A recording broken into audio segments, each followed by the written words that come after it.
everybody. It is September 1st, 2022, 10 a.m. in the morning.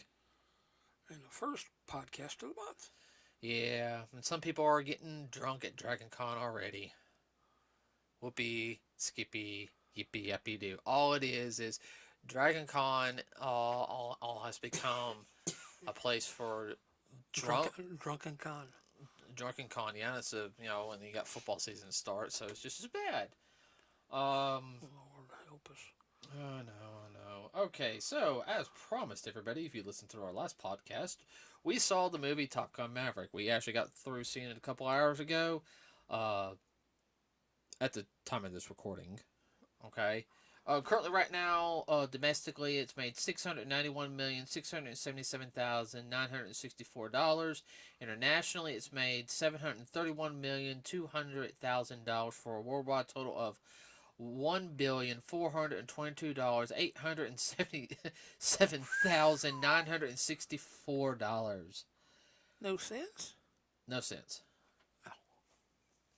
And it's just about to get out of theaters, everybody. But for it making that much, I mean, it's made its money back on both ends.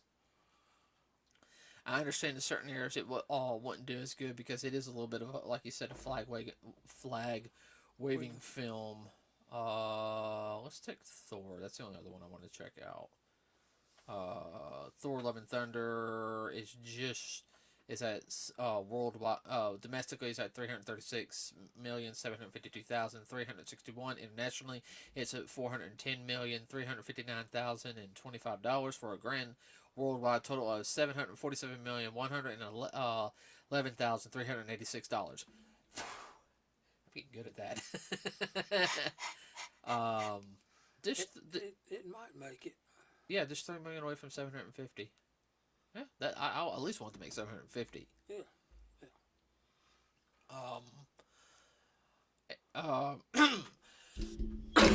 Sorry about that. Now, Top Gun will be also releasing in I think Paramount Plus coming up here pretty soon. We want at least sit. We've been trying to sit down and go see it. For a minute. Yeah. Hold on.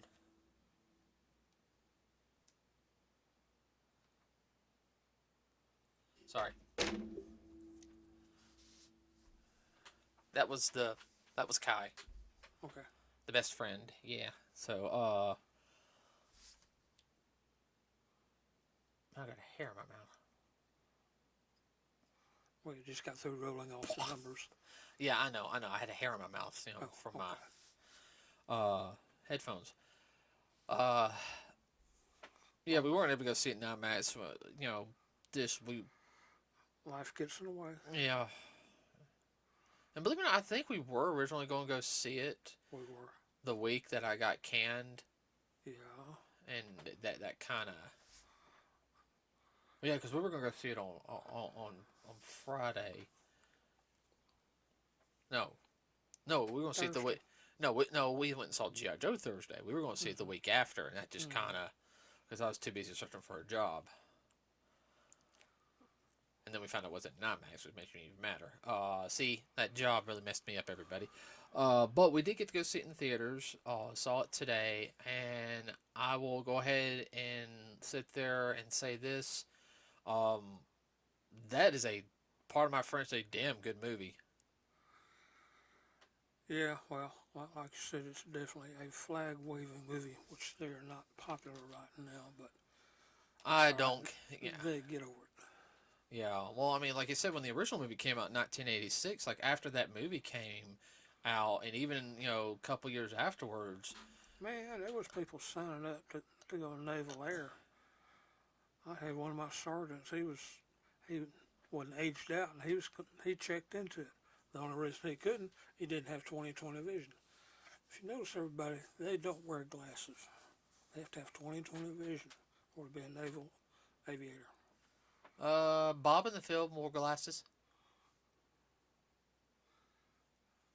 But he wasn't a pilot either. No, he was the... he was a backseat guy. Backseat guy, yeah.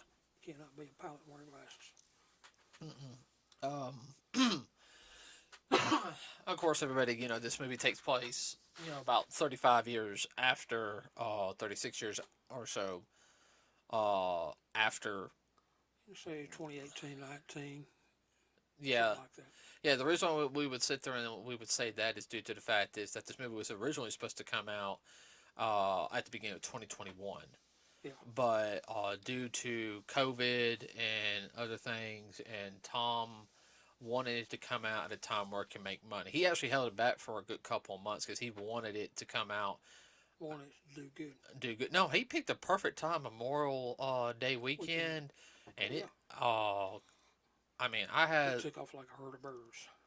No no, pun intended. yeah, and everyone. I'll just go and sit there and say this: if you like the first film, you will you'll love this film. It does backtrack with the previous film on some of the characters, make a return, actors wise and story wise, and that was the one good thing. There's very good continuity. Uh, Hey, watch it now with them big words. oh, I know. I still, and I'm not gonna say anything about spoilers just because of the fact it's been out for 3 months now, everybody. So I'm gonna talk about spoiler territory. I don't care. I love the opening scene where he's doing the test pilot for their new program. You know, Yeah, for a new plane. new plane. Wow. And it's like, well, we're supposed to do Mach 8. Was it Mach 9? No, yeah, it was Mach. Yeah, he said Mach 9 today, and he goes, yeah, but he goes, we're supposed to do Mach 9 today, and then we do Mach 10. Mach 10 next month, or 2 months from now. Well, they're scrapping the program. The admiral's coming in right now to scrap it, and so pretty much we're all out of a job. And I love how he sits there and says, "No, I'm going to be out of a job. You guys aren't."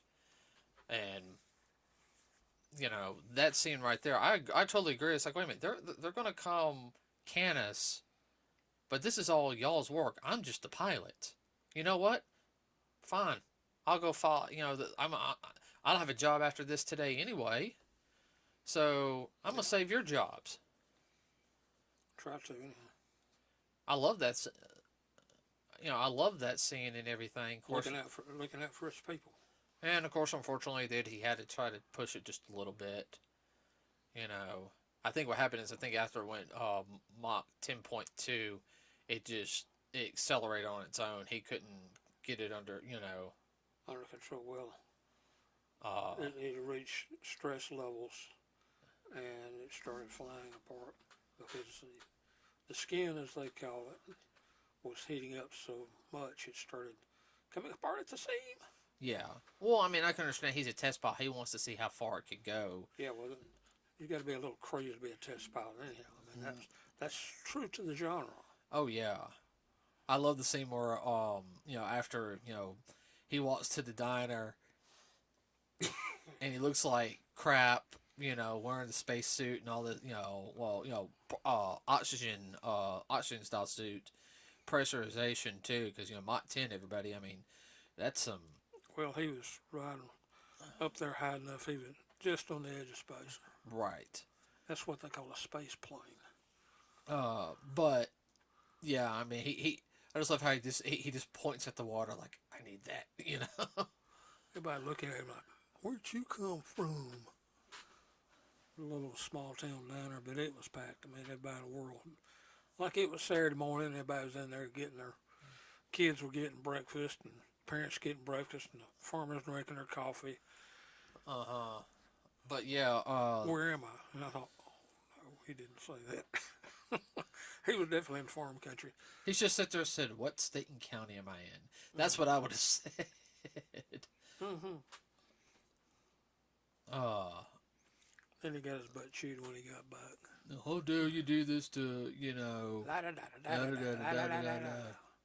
Bureaucrats. Oh, I know. I think that was the one thing though that I like. I wanted to reach. I wanted to go up to the screen and punch some of the bureaucrats. Telling him that the only reason why that we got a top secret mission, we need you to be the teacher. The only reason why you're doing this is because of Iceman, who's now an admiral. Not just a admiral. He's a fleet admiral. Right.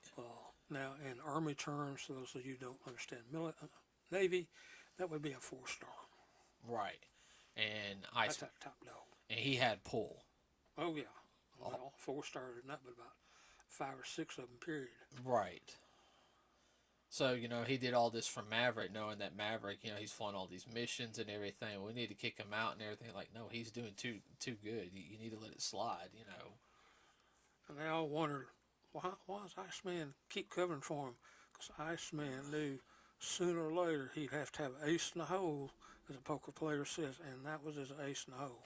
He knew that he could get the job done. Sometimes you have to, it might be a little unconventional, but sometimes you have to go unconventional and get the job done. Mm-hmm. And then, of course, him being at the, I love the fact in the film that if you didn't notice, a lot of the sets came from the first, except for like when they went to Iceman's place. Oh, yeah. But, I mean, all the set stuff, the bar, all that stuff was in the first film. It was the same. It was in the first film, so it was definitely shot in the same location area, which, to me, I do respect Tom Cruise for that, because that shows, well, that helps with your continuity too. Well, film integrity too. Film integrity. Yeah, it was a continuation. I mean, 35 years later? Well, I loved how they also introduced, and you knew he was his son. When you saw the picture, Mm-hmm. Goose's son was in it, named Rooster, and how he came. His code name. Yeah, and how he came walking in, and I mean, dang, the actor they picked to be Rooster looked just like the guy who played Goose. I mean, he was a ringer. Oh man, boy, man, casting did a hell of a job on that. Man, I'm sitting there like, wow. Holy crap, that's. I mean, I give them credit on that. And I think the one big thing that also I liked is, we got to see more. We did get to see more of the flying in this film compared to the last one. Mm-hmm. And I knew that's where a lot of the money was spent, was, doing like the dogfight scenes and stuff like that. Having. Well, it costs some money to fly them planes. Oh, I know. Just to go up for just a little turnaround flight's $1,000. Oh, I know, but for 10, 15 minutes.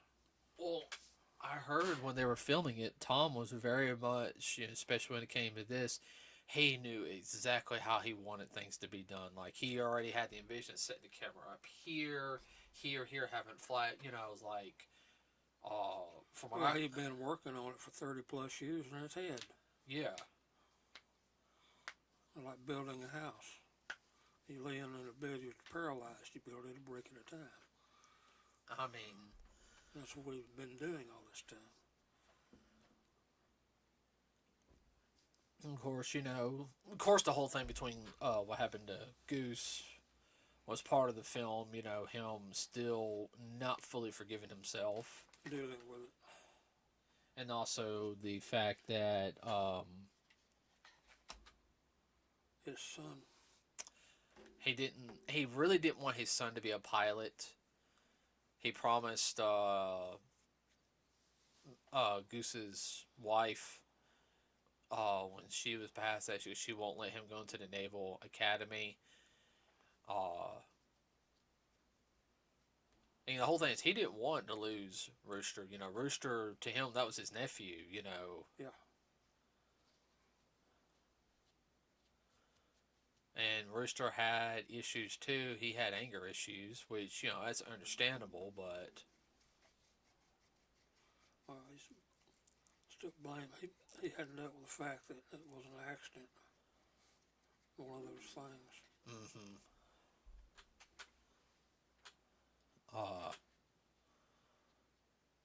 And of course was it Admiral, the 3-star, or Captain, whatever, No, he was a captain.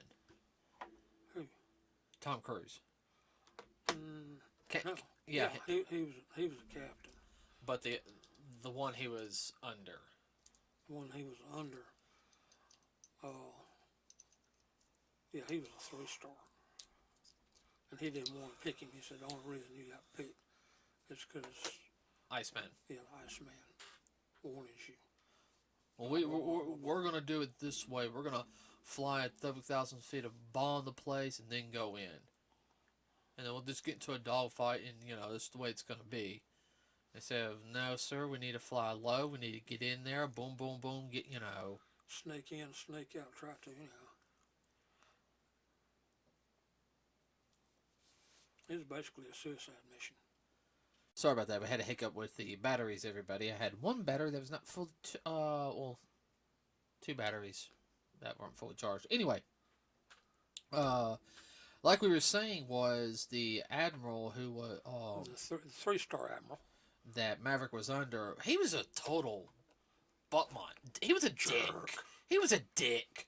We're gonna do it by my way because your way's too dangerous, and everything. And they're all gonna die anyway. So what's it matter?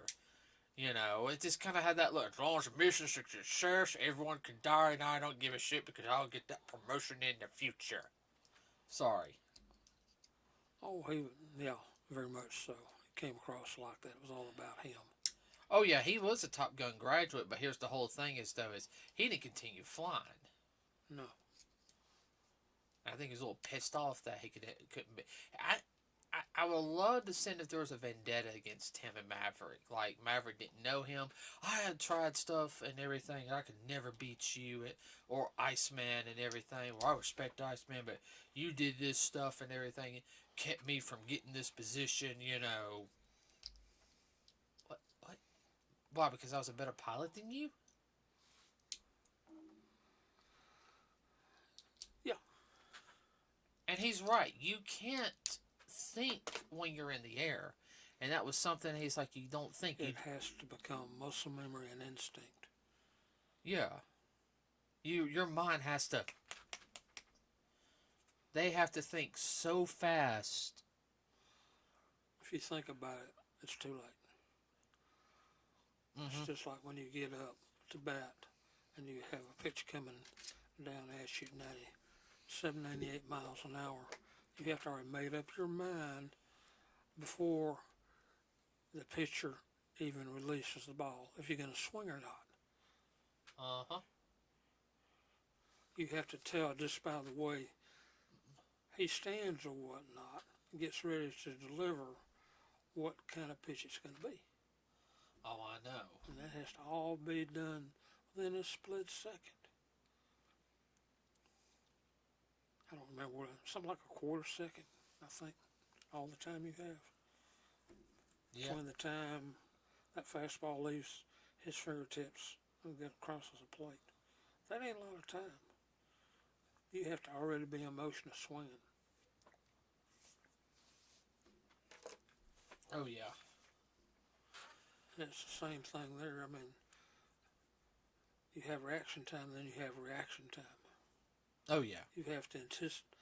You can't play checkers. You have to be a chess player. You have to anticipate the next person's move, 2-3 moves ahead. Otherwise, you dead. Oh, yeah. Well, I really liked when, after the first bar scene, when they threw Maverick out, and then the next day they realized... They didn't know who he was. And the next day they're like, oh, that's our... Oh, crap. He didn't hold it against them, though. Nuh-uh. He had that look like if you guys have attitudes, though, and then I love how he shot them all down. Oh, yeah. Y'all think y'all all that, baby? Show me what you got. I liked how it said it was instead of money, it was push-ups. 200 push-ups so people get shot down, I was like, that's my kind of bet. Yeah. Yeah, when you said that, I saw you snickering. I thought, that's familiar. That's right up your alley. Everyone who actually knows me, everybody, when I bet, I don't bet money. I'll bet push-ups. I'll bet push-ups, jumping jacks, all that type of stuff. I've won many bets where I'll have the biggest grin on my face, like, you gotta do 50 push-ups. Knock them out now. Ain't gonna get no easier. Uh, 200 is a lot of push-ups. I know some people don't think it is. Like, nah, Yeah, that's a lot.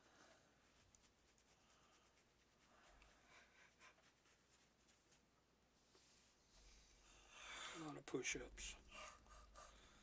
And everybody had to do them. Everyone got shot down for one reason or another, and you know. There's only one almost, but only because he broke the rule.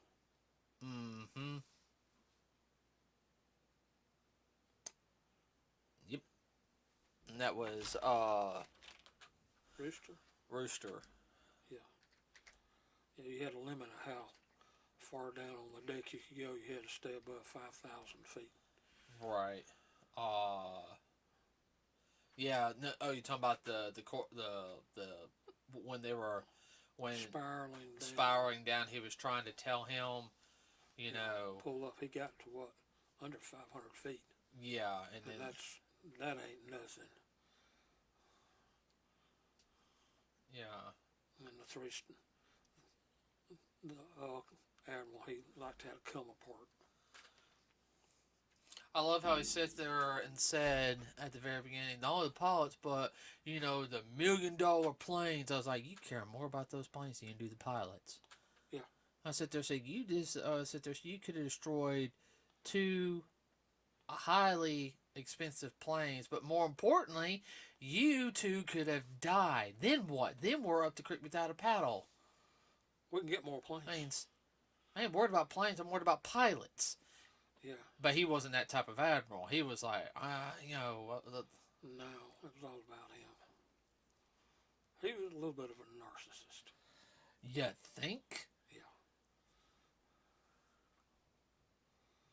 Well, in the original movie, Ice was like that to an extent, but hey, he respected Maverick though. He started respecting Maverick, but the thing with Ice was why they call him the Iceman, because he was cold and calculating. Oh yeah. He's a living, breathing computer. Right. Iceman was supposed to be able to see and stuff. Where Maverick and Goose, there were a little bit of hotheads and everything, but the whole thing was, they could back it up. Yeah. They were the hotheads in the original. That, oh, you guys are a bunch of hotheads. Yeah, but we can actually back it up. You know, Yeah. And you know, I know that stunt at the beginning. You know, where he went back to save the guy who they took the spot from, because he lost his cool. You know, he's like, I can't do it anymore. You know, my family. You know. Yeah. Because he went back, pretty much, he saved their lives. Yeah. And, you know, of course, that, you know, Captain was like, you 2 dumbasses, you know, you could have killed all 4 of y'all and everything, you know. Should have sit there and said, for the record, that's the most stupidest stunt I've ever seen. He goes, not only could you 2, they could have died, you 2 could have died, then I would have been down 2 planes, but more importantly, 4 pilots and everything. Off the record and everything, that was the bravest piece of shit I've ever seen and everything, you know. See, that would have been me or you. Be like, for the record, blah, blah, blah, blah, blah. Off the record, damn, you know. I'm glad it worked out. I'm glad it worked out. For all of us. But no, I mean, that was definitely a big portion of the film, was trying to explain to them how dangerous this mission was. How, yeah, you guys you don't know what real combat is. You guys have been doing it. Y'all been doing all this dog and pony show stuff. That's what they do nowadays. They don't do real dog fighting, Dad.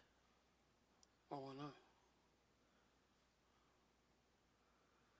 Very little. Oh, let's see. Last time that I can remember off the top of my head, real dog fighting was Kosovo. Yeah. But stuff that's on the record, then, that is. Yeah. It was also a good thing, though, is that what was his name? The black pilot. I can't remember his name on top of my head. He passed out because they were training with on the downward, the downward and the up. He blacked out. He pulled so many G's he blacked out. He right, and then what did Maverick do? Said, "Ah, crap," you know. And he went down there, got the targeting system on, to where it made him wake up, and he pulled up.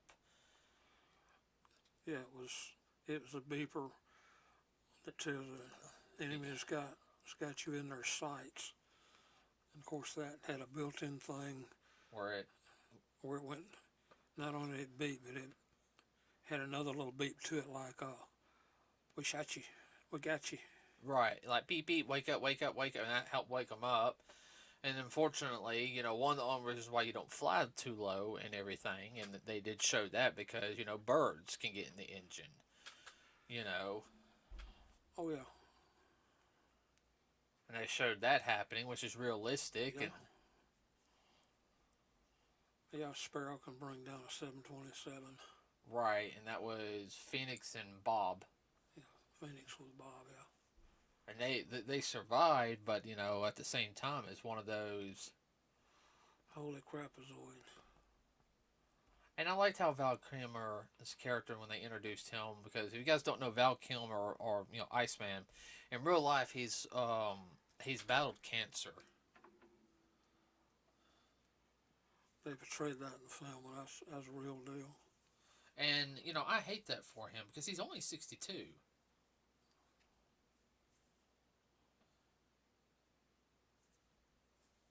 Yeah, he can't speak. Throat cancer. Throat cancer.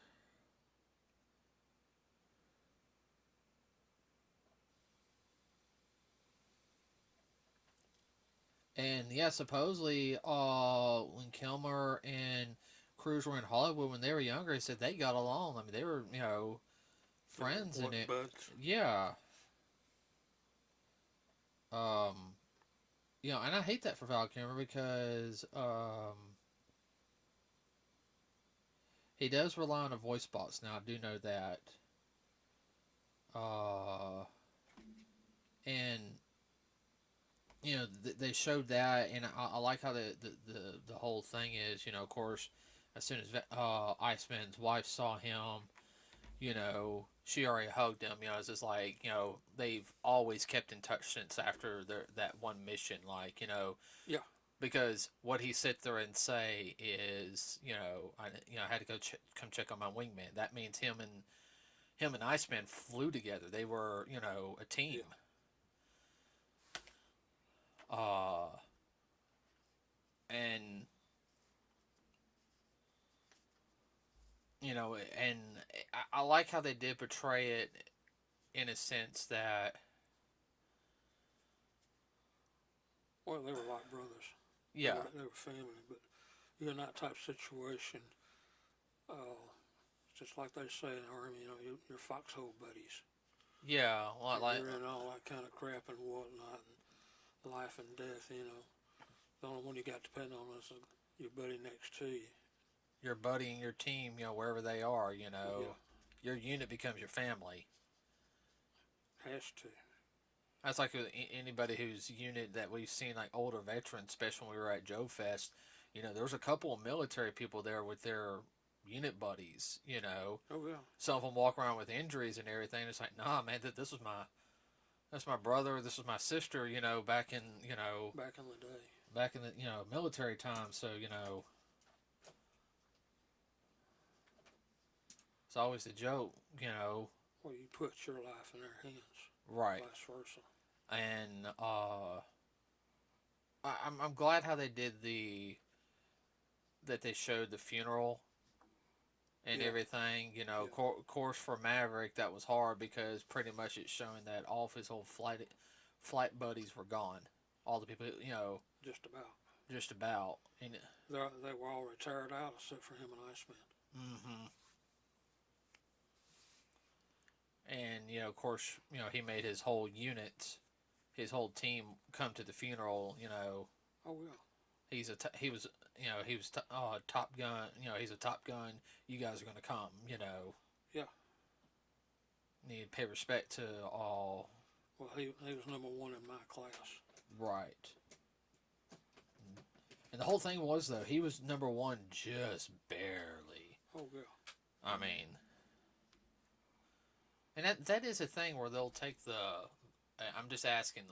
They'll take the wings and go Yes. like that, and they'll pound it into the. Yes.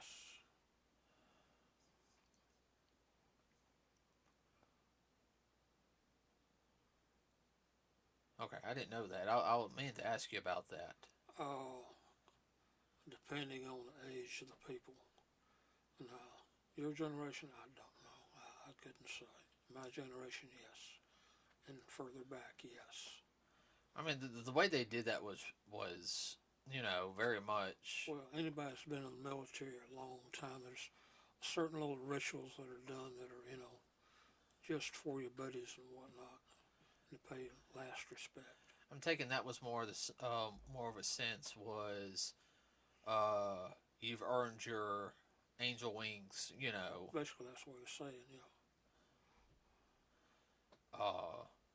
I think that worked a little bit on also building the teamwork and camaraderie between them. Because Yes. all that happened also before. Like this happened after everyone. They did like a football, like little drill, offense, defense at the same time, which is actually a smart maneuver. Yeah, so he started in, what was that? I said, why are these people, why are y'all playing football on the beach? Instead of training, you want me to. Instead of training. That's offense, defense, football. Offense, defense playing at the same time on both teams, and you told me to build a team. Build a team. That's what I'm doing. Use a little bit of psychology there instead of being a bookworm. Well, it's the whole thing. Also, is if you have any beef and everything, get it out of the system right then and there. Say, hey, okay, we're on the same team. Yes. Work together. You also get people. You can also sit there and stand back and see, who works well with who. Mm-hmm. It's like, okay, we're gonna split. All right, for this couple of sets, this round, da da da da da, and this round, da da da da. You can see, like, evaluate them, see how well they work together. I'll. Of course, after Iceman passed away, then you have that 3-star Admiral. Like, you're out. I don't give a crap. We're doing it my way. Iceman gone. I had, he basically did. I think that really pissed Maverick off too because he basically just gave the finger to Iceman. I don't give a fuck about that man. I respect him, but he's gone now. It's my show. And you can tell the guy who was under him, the 2-star, had that look like, if I had a opportunity. If I had the rank, I'd punch you in the mouth, you piece of crap. Yeah, because he knew Maverick and Iceman, Oh, yeah. Back in the day. Right. And of course, Maverick had that look like, you know what, if, all right, fine. You're going to ground me anyhow, so. You know what? Steals a plane and shows how to do the run and everything. And the worst thing is, though, is that was all recorded. And another thing, even if he was leaving and everything, sit there and say, use the data to that I got to help them out. Well, technically, he could have got him for stealing a plane. He could have sent him to Leavenworth, but because of what was going on and whatnot. He sent him to Leavenworth, and that went on. And even though the mission was successful, and some of the other hires, wait, whoa. But he stole a plane. He broke protocol and everything. Yeah, but if you allowed him to do this, there would have been a problem. The mission would have still, everyone could have still died, but there would have been a higher probability of everyone that came back, right?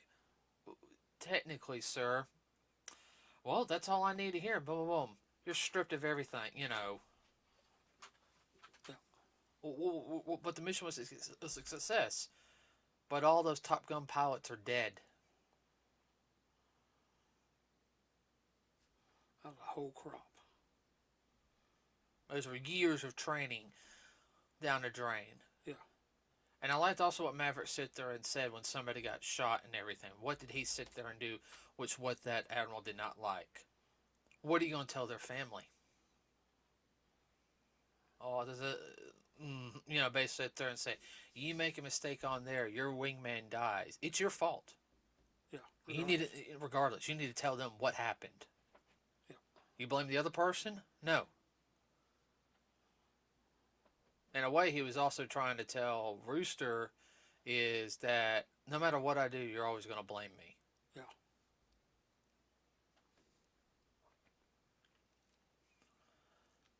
Wait a minute, he made him team lead though, didn't he? Yeah. yeah, Everyone was there. Everyone, you'll see, you had Phoenix, Bob, that they were behind Maverick.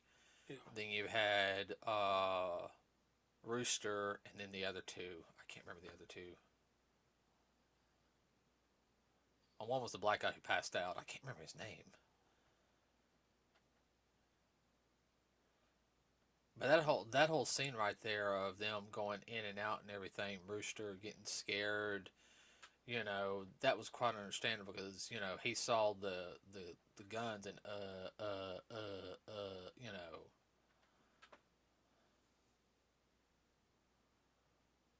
what?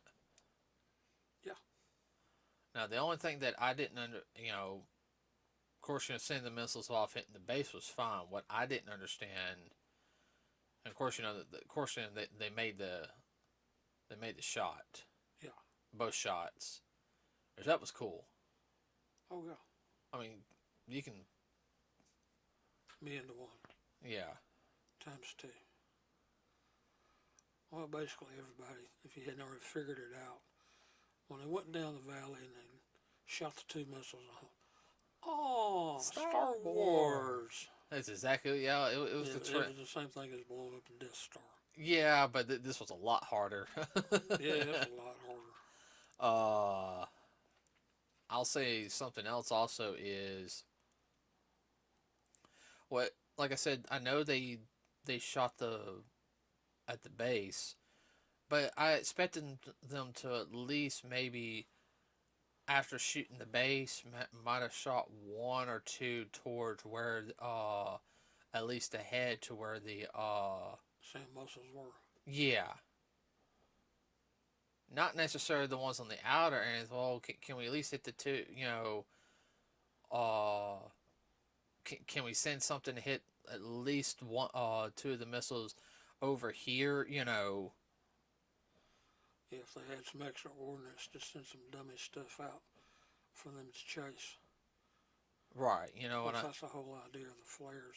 It confuses the radar. right.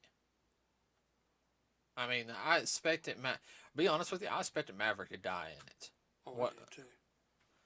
Uh, Wouldn't surprise me. no, no, it wouldn't, but it would have been because it was called Maverick. I was like, oh, wait a minute. I was getting those death vibes. I was like, ooh, death bells are ringing. I hate saying it. Well, I got thinking. I said, well, this is kind of the cavalry to the rescue, and the good guy is going to win. I mean, it was basically a western. Oh, I know. Well, that whole scene where, of course, he saves Goose, and they're just kind of like, nope, nope. No offense, that admiral, he didn't want to save Maverick, No, he wanted him. He wanted him out of his hair. and Goose betrayed orders. Rooster. Rooster, yeah, sorry, Rooster. Of course, The other team members came on back. no, the other, body, what, body bag, Hangman. Hangman, that's the name. Hangman came back at the end. Well, no, he was not in the first four. He had to launch in order to get over there. Yeah, well, I said I would have really loved seeing if he was. They sat there and they said, "Hang," like if he sat there said permission to launch, permission denied, and everything, and if because he was already set up. Yeah, the air boss let him go. If like the the black guy that was with him, Maverick at the beginning during the test flights, kind of Yeah. had that look, and everyone just kind of gave that like, hey.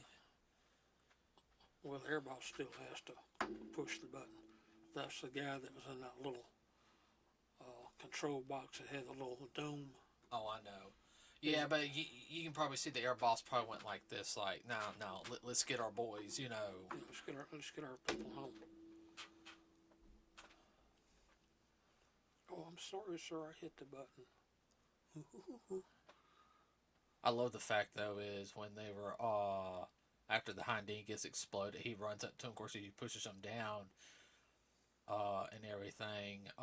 You know, of course, you know they kind of want to laugh and everything. Well, sir, I didn't think, you know, and it's what you told me to do. He had that look like, you son of a. Got me. Had that look like, I'm gonna punch you when we get back. Not right now. I'll hit you so hard.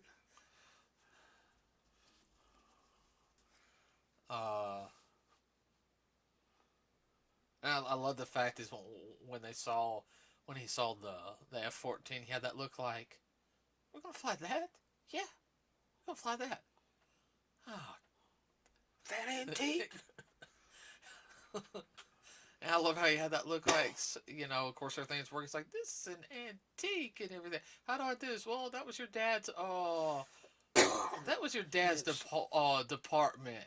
And of course he had that look like, oh, you just had to throw that out there. Now I gotta. Had that look You like. didn't have to push a button. You had all these toggle switches you had to fool with. And there was a whole bank of them, about 40 or 50. So I can figure it out and everything. You had to throw my dad's name in, you know. Yeah. He could, if he can do it, I can do. You know, that's basically that. Basically, we're saying if your dad can do it, you can do it. It's in your genes. You. But my. Well, the scary thing about it is, though, that was supposed to be one of the Older models, yeah. older F-14s, one of the first ones, and they came out in I think in the mid 70s, early 70s. You do the math. Yeah, I know. You're talking about a plane that's nearly 50 years old. Oh my God! And a fighter plane that had all kind of age stress on it. Oh, I know. I'm sorry. After, you know, of course, the front end. That plane was junk before they ever took off. I'm sorry, Dad. After flying that mission, I would have looked at that plane. I want this plane in my hangar. What? Wait, what? No, I want it in my hangar. I'm literally gonna hang it from the ceiling. That's all it's good for. I'm just going to keep it, you know, yeah, it's going to be a museum piece. What do you mean museum piece? I just want to have it hang outside. This is my last flight on this thing. Yeah, you're gonna put so many hours on the airframe and have to junk them out. Yeah, overall the film was just fantastic. I mean, Oh yeah, they showed inside the planes and everything else. I love to see the behind the scenes stuff. Oh yeah. I mean, you know, I guarantee they're gonna have a special Blu-ray DVD combo set with never before, you know, behind the scenes stuff and everything. You know. Oh yeah. Well, they had to have the full weight of the Navy behind them, which they did. Oh yeah, and didn't they? In the first movie, they were. I remember the ship just got christened right before they started filming. It was the new. Yes. What was it? It was a nuclear-powered aircraft carrier, CV-71, which is the Theodore Roosevelt. And they got to be on the Theodore Roosevelt for this film too. Yeah, and they also used the sister ship CV-72, which is Abraham Lincoln, which is a twin to the other one. I love how they sit there and said, you know, when we were on, we got to sleep with the military people. You know, they's like, this was a military ship. You know, we got to sleep, eat with, you know, we had to follow what they said, you know. And we had to follow orders. Yeah. It's their ship, not ours. The one thing I know, we're just here by permission. I like how Tom Cruise did sit there and say, you know, like the one thing he did not get to go into the catapult in the first film, you know, because he was young, but he went through all the proper training to do that type of stuff. Oh yeah. Where he could, you know. Well, know how to, you know. Couldn't fly a plane, but everything got just short of being able to be launched. No, he was said he was he was launched. He was launched in a 2-seater. Yeah. That they made a 1-seater, I think. We'll find out in special edition stuff. Okay. Or I can look it up online because I heard he actually did fly. Yeah, that ain't. That's a privilege. Well, he did sit there and say at the beginning of the film, it is a honor and a privilege. He said he's only like one of 33 civilians who's gotten that honor. Yeah. And he really, when he was explaining about that, what he sat there and say, he was very grateful to the military and all. And hearing that one guy who was a commander or something sit there and said, "Yeah, '86, I saw this film. It made me want to fly planes, and lo and behold, I got to fly planes." Yeah, after he saw the first one.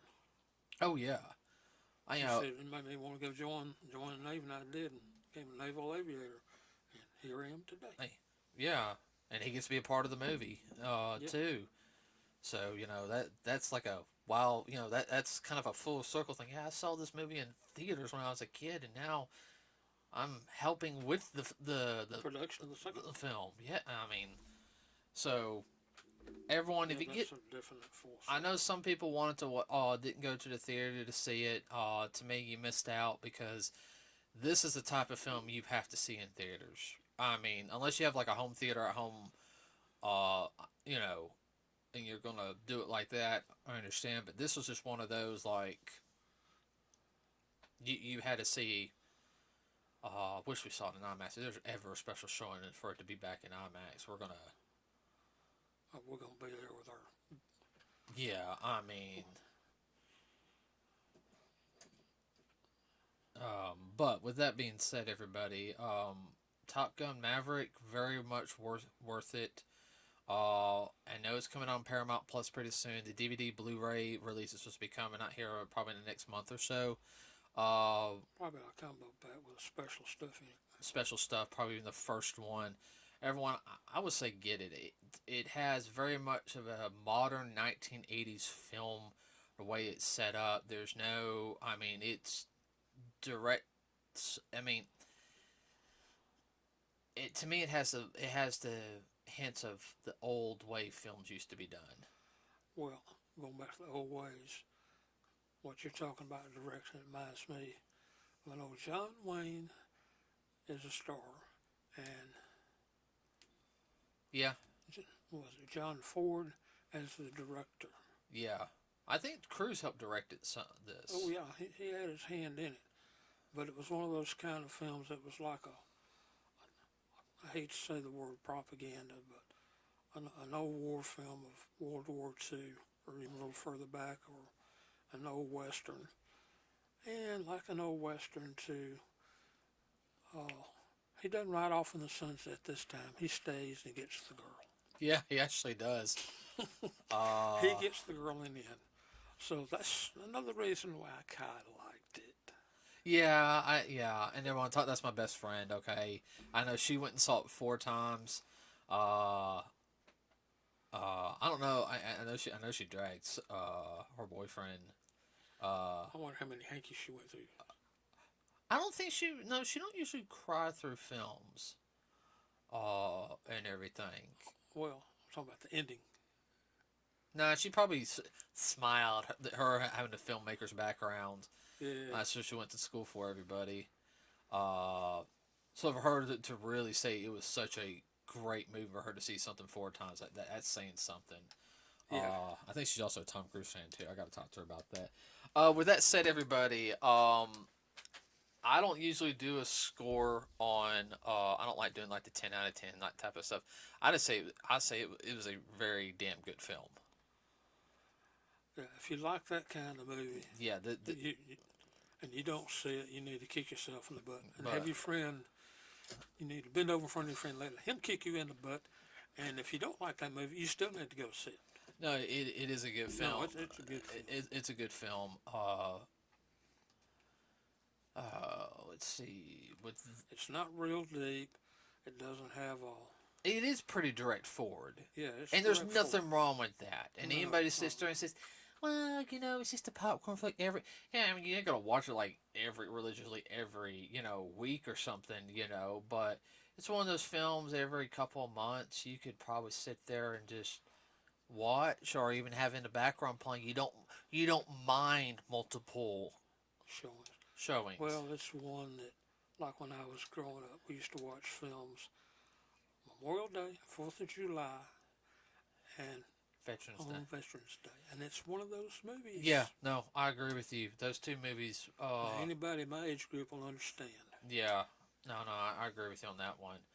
Okay, everybody. With that said, we're going to end the podcast for today. We don't know what we're going to talk about next week. We will figure that out. There is more new stuff coming down. Oh, Uh, so we are looking into that. Remember to like and subscribe to us here at Nerds with a Cause. It really does help us out. We also have a Facebook page. Now, with that also being said, everybody, there ain't no big things on movies coming up. I know we'll talk a little bit about Wakanda Forever a little next week because we saw the trailer yes. at the beginning. Yeah. And that's the first time we've seen the trailer, everybody, and it does look good. Very good. I still have a little issues with the Namor thing. That's just me though. Okay, all right. So, and I know the only thing I do know about this film is it is a send off to Chad Boseman and everything. And I will say this, everybody, we originally were going to go see it opening weekend, but I kind of got a little mad at hearing people saying we shouldn't go see it opening weekend. I originally didn't want to go see it because I knew the theaters were going to be packed. But I'm also the type of person, I don't deal with racism on either side of the aisle.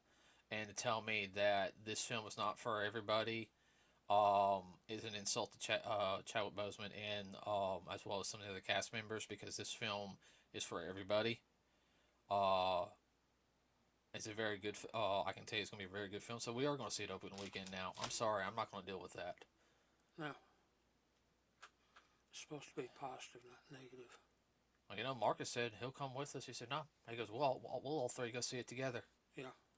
And Marcus is a black guy. Everybody, he's one of my closest friends. Yeah.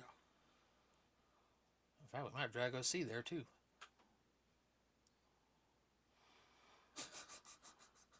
What? I'll just let that dog by. I won't keep it. Well, see, he's a good friend of ours. Everybody really is. Okay, everybody. We will see you. We'll see you guys next week for our next podcast. Have a wonderful rest of your week. Be safe this Labor Day weekend. Please don't do anything stupid. With that said, we are out.